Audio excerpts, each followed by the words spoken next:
The grace of the mindfulness of death.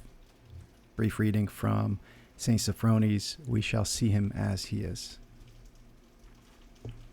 I discovered that the fathers of the Church taught of this form of grace, mindfulness of death, which is an especial spiritual state quite unlike just knowing that one day you shall die.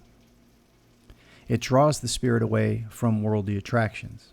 As a force descending from on high, it sets us above earthly passions, delivers us from the power of fleshly desires and attachments, and so naturally makes us live righteously. Though perhaps not in a positive form, it nevertheless clasps us close to the eternal.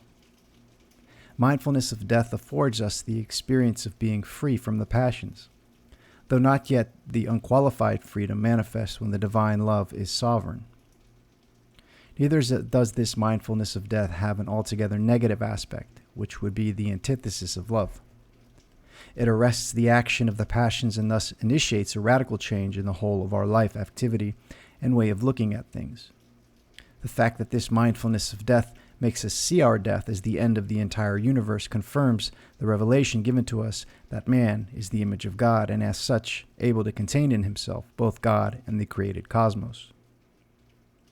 And this, too, is the first step towards the concentration or the concretion in us of the hypostatic principle. The experience prepares our spirit for a more real perception of the Christian revelation and the theology based on acquaintance with another level of being.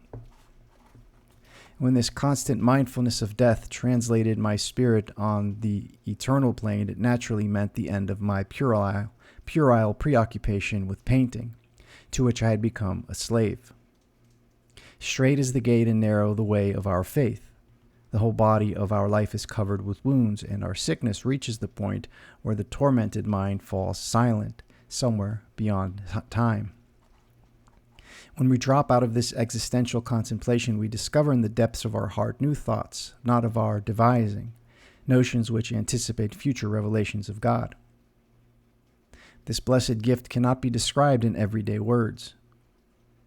Experience shows that it is assimilated only after a prolonged process of self-emptying. Then, beyond all expectation, as it were, come the uncreated light to heal our wounds. In the radiance of this light, the, quote, narrow way that we have traversed appears like the self-emptying of Christ, through which, even such as we are granted sonship to God the Father. To the degree that absolute being is revealed to us, so do we become more acutely aware of our nothingness and squalor. And this is terrifying.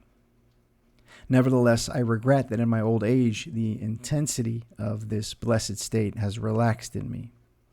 The Lord gave me to dwell in the flow of His mercy, though I did not begin to understand.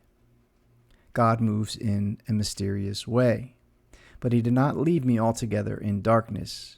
He brought me to the feet of the blessed Saint Sophrony, and I saw that all my previous experience had prepared me to fathom His teachings. Blessed be the name of the Lord, world without end. Thanks for listening.